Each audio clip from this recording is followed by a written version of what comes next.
This week, we see the start of the second phase of Lincoln's life. His election was the spark that started this terrible war, the last 4 years acting as the greatest test any president has ever faced. And here he stands before us all. As the war comes to an end, and his grand project, the 13th Amendment, on its way to implementation, what is the great next step? Let's start this week with heart. President Lincoln's inauguration. His former rival, Simon P. Chase, presents the Bible as he gives his solemn oath on the hallowed steps of the Capitol. The U.S. colored troops march in the parade, their appearance a first for inaugurations. He speaks before the people. A great spectacle, a great sight for the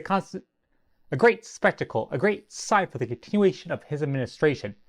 Then Andrew Johnson comes in. The vice president walks into the Senate. Well, I say walk, more of a stumble, for you see the Honorable Johnson is drunk, plastered, wasted, pissed. The sergeant-at-arms usually would throw an inebriated individual out of the Senate, an alcoholic lunatic having no home in the upper house. But this is the president of the Senate. You can't exactly toss him. He makes his way before the man he is replacing as Hannibal Hamlin is administering the oath. Instead of gracing us with silence, Johnson begins to speak. Well, he tries. The sentence is so incoherent it is impossible to give an accurate report of the speech. I'm again for to tell you here today, yes, I'm again for to tell you all, that I am a plebeian. I glory in it. I am a plebeian.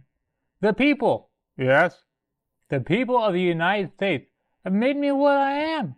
And in this place, that the people are everything. We owe all to them.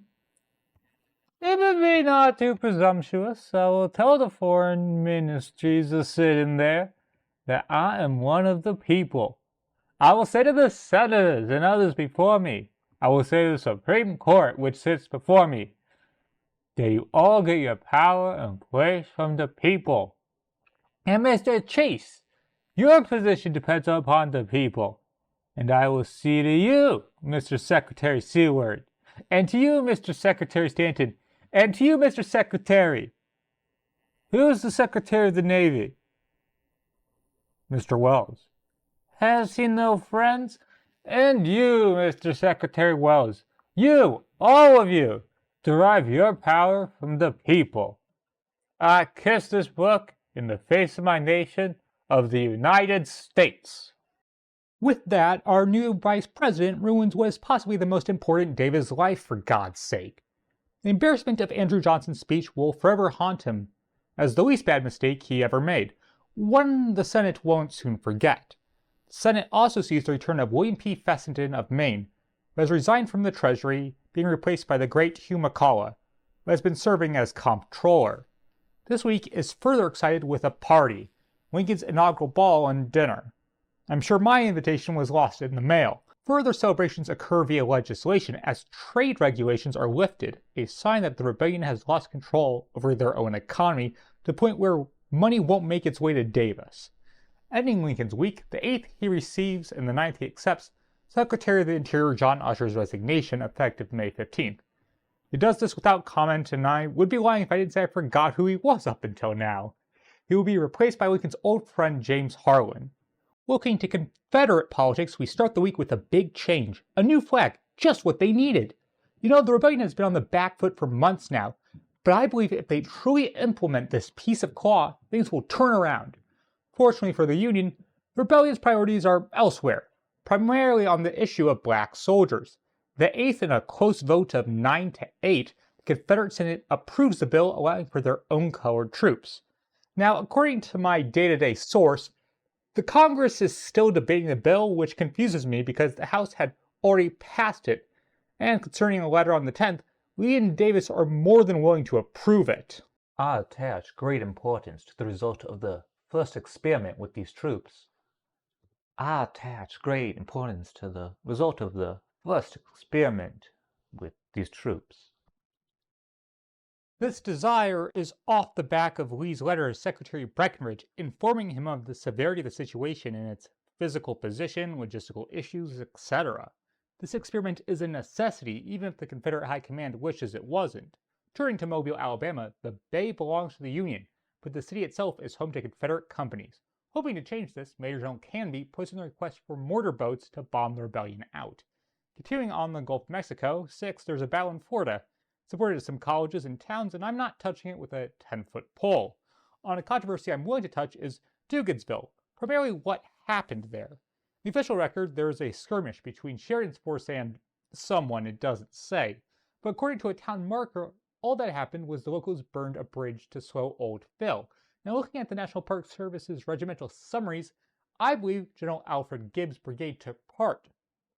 On the topic of Virginia, the recent weather has caused the James River to rise, giving an opportunity for the Union Navy. The USS Montauk steams towards City Point. To Carolina, north this time, the federal force of General Schofield is split with General Jacob Cox and his temporary corps at Kinston. General Brax Bragg wishes to exploit this divided opponent, striking Cox, hoping this to be the start of a campaign, and, well, it isn't. After minor success on the 8th, breaking a Green Brigade, they become bogged down and the 10th fall back. 1,500 men fewer. To balance out the victory at Kinston, a tense ambush at Monroe's Crossroads. Lieutenant General Wade Hampton attacks at dawn, overrunning the Union encampment. General Wheeler's cavalry trots between the tents, capturing soldiers, taking over artillery, and freeing their captured brethren. A Commander Butler even comes close to capturing Commander Kilpatrick himself, who only escapes by pointing to another fleeing cavalryman and claiming him to be the old Kill Commander. Unfortunately for Hampton, the tide of battle turns against him as the Federals rally, their cannons switching to canister and cutting down the rebel horsemen like grass. Even when the artillery is eliminated, the infantry form up and with volley fire repulse Wheeler, who cuts his losses and withdraws. Before we turn to Sickles, actually, he's just on a boat, that's about it. Let's talk about the 13th Amendment. The 9th Vermont ratifies it, bringing us to 19, just 8 short. That's where the week ends, and I would like to end this week with perhaps the last great speech of this nation. Fellow countrymen, at this second appearing to take the oath of the presidential office, there's less occasion for an extended address, as there was in the first. Then a statement somewhat in detail of a course to be pursued seemed fitting and proper. Now at the expiration of 4 years, during which public declarations have been constantly called forth on every point and phase of the great contest, which still absorbs the attention and engrosses the energies of the nation, little that is new could be presented. The progress of our arms, upon which all else chiefly depends, is as well known to the public as to myself, and it is, I trust, reasonably satisfactory and encouraging to all. With high hope for the future, no prediction in regard to it is ventured. On the occasion corresponding to this 4 years ago, all thoughts were anxiously directed toward an impending civil war. All dreaded it. All sought to avert it.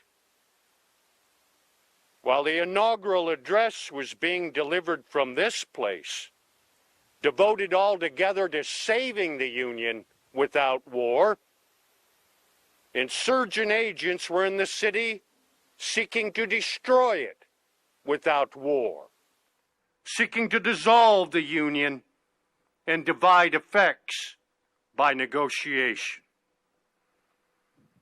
Both parties deprecated war, but one of them would rather make war than let the nation survive, and the other would accept war rather than let it perish. And the war came. 1/8 of the whole population were colored slaves, not distributed generally over the Union, but localized in the southern part of it. These slaves constituted a peculiar and powerful interest. All knew that this interest was somehow the cause of the war. to strengthen, perpetuate, and extend this interest was the object for which the insurgents would rend the Union even by war, while the government claimed no right to do more than restrict the territorial enlargement of it. Neither party expected for the war the magnitude or the duration which it has already attained. Neither anticipated that the cause of the conflict might cease with or even before the conflict itself should cease. Each looked for an easier triumph and a result less fundamental and astounding. Both read the same Bible and pray to the same God, and each invokes his will against the other. It may seem strange that any men should dare to ask a just God's assistance in wringing their bread from the sweat of other men's faces. But let us judge not, that we be not judged. The prayers of both could not be answered. That of neither has been answered fully. The Almighty has his own purposes. Woe unto the world because of offenses, for it must needs be that offenses come. But woe to that man by whom the offense cometh. If we shall suppose that American slavery is one of those offenses, which in the providence of God must needs come, but which, having continued through his appointed time, he now wills to remove, and that he gives to both North and South this terrible war, as the woe due to those by whom the offense came. Shall we discern therein any departure from those divine attributes which the believers in a living God always ascribe to him? Fondly do we hope, fervently do we pray, that this mighty scourge of war shall speedily pass away. Yet if God wills that it continue, until all the wealth piled by the bondsman's 250 years of unrequited toil shall be sunk, and until every drop of blood drawn with the lash shall be paid by another drawn with the sword, as was said 3,000 years ago, so still it must be said. The judgments of the Lord are true and righteous altogether, with malice toward none, with charity for all, with firmness in the right as God gives us to see the right. Let us strive on to finish the work we are in, to bind up the nation's wounds, to care for him who shall have borne the battle, and for his widow and his orphan, to do all which may achieve and cherish a just and lasting peace among ourselves and with all nations.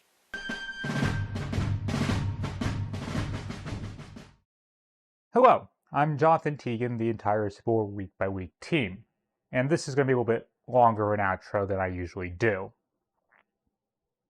The series is coming to an end soon. I'm actually keeping the exact last week close to my chest, but the title will let you know. I have been able to say hello and report to you about every single week, minus one when Gettysburg took a little bit longer. From 28 seconds to basically a feature-length film, I have had the absolute honor and privilege to be listened to. I know it's customary for YouTubers to at the end of the video thank everyone who has helped them get there, but I hope you can tell that I really am honored that you've watched. I really do hope to see you guys to the end. This has been a once in a lifetime opportunity. Maybe once in, well, I might be the entire Civil War week by week team, but the amount you guys have helped me get through the series is more than I could convey. Thank you.